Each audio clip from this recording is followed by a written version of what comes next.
All right, what honestly is Amazon FBA? And it does not have to be overcomplicated. I see tons of explanations and descriptions online, but here's the reality. Amazon FBA is buying everyday products that you see, shipping it to one of Amazon's big warehouses that are all over the US or all over the world for that matter, and having them handle shipping, fulfillment, and customer service. Okay, that's where the word FBA gets attached to Amazon. That means fulfilled by Amazon, right? So Amazon handles basically the customer service process A through Z. What you're really handling is choosing which products to buy, how much to buy, and using certain softwares and technology to decide that. But there's no need to complicate it, right? Amazon has such a fruitful business model of allowing all these other third-party sellers be able to work with them, right? And yes, they charge fees in their matter of storage fees and referral fees, but it's like any other platform, right? It's like eBay. I know eBay doesn't have a storage facility, and that's why Amazon's always so, people flock to it because you have the ability to store your products with Amazon, and eBay you don't, or now TikTok Shop, you have the ability to store your products with Amazon. But what you really have to do in the back end as a seller, quote unquote, is you work on a software called Seller Central, right? So Seller Central is your software, and it's a software amongst all the sellers on Amazon that we use, right? So in Seller Central, what you do is you look at, how much inventory you have, what your reviews are. That's how you send shipments to Amazon. That's how you track shipments. That's how you track your orders, your sales. So it's very straightforward, right? It's your CRM, you can call it, or your software that you use to track everything on your Amazon metrics, right? So really all that you need on Amazon is going to be there. There's a lot of communication through Amazon. They're going to have something on that software that's called seller support. And seller support is just going to be a conversation between you and Amazon representatives to handle problems, to ask questions about your shipments, right? So all the conversations and communications are done through B2B, right? You and Amazon. So, and then Amazon handles everything through the customer.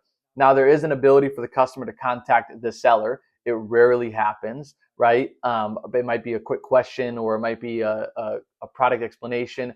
But for 99% of the time, Amazon is handling that communication with the customer and the buyer, right? So your role on Amazon Seller Central and on Amazon in general is to buy the products, choose how much you want to buy, and send it all over to Amazon. Now, there's an ability to do it for FBM, which is fulfilled by merchant, which is you, but you hear mostly about Amazon FBA because you're kind of hands off, right? You have the ability to have somebody else do the packing, the prepping, and also the sending to Amazon, and then they deliver it door to door to the customer. You're just making the decisions on the back end and being the brain on what to buy and how much to buy. Now, yes, there's an ability to even launch your own brand, right? If you have a clothing brand or if you have some other type of company that you have a brick and mortar or a retail store, you have the ability to go on Amazon, get your brand registered, and list it there. Yes, it's so advantageous for people because you can do all of your advertising through Amazon. That's called PPC ads. The marketplace already has billions of users every year using it. So you're kind of using their marketing, right? And all for the price of what, $40 a month for Amazon seller fee. And yes, they charge fees for shipping it and then a referral fee, which is on every percentage of the sale.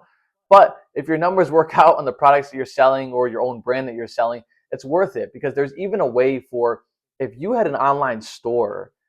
Now, not many people talk about this, and this is Amazon's multi-fulfillment channel. This is, all the way on a new side of things for Amazon. But if you have your own store and you're tired of shipping products out of your house or you have a warehouse, you're able to store your inventory at Amazon through their typical rates of storage fees and end up getting products shipped to customers when you get an order. And yes, you can do this through TikTok and eBay and your drop shipping stores or whatever it may be. So this is something that Amazon's introduced not too long ago, if I'm not mistaken, and it's also been another beneficial way that people can capitalize on Amazon. But the reality of it and the basis of what Amazon FBA is sending inventory to Amazon as a third-party seller and having somebody buy it. So every time you go on a listing as a customer and you see all these different type of listings, you're able to analyze, who should I buy from? Or typically, you don't have to make the decision because there's going to be one seller who's automatically decided by Amazon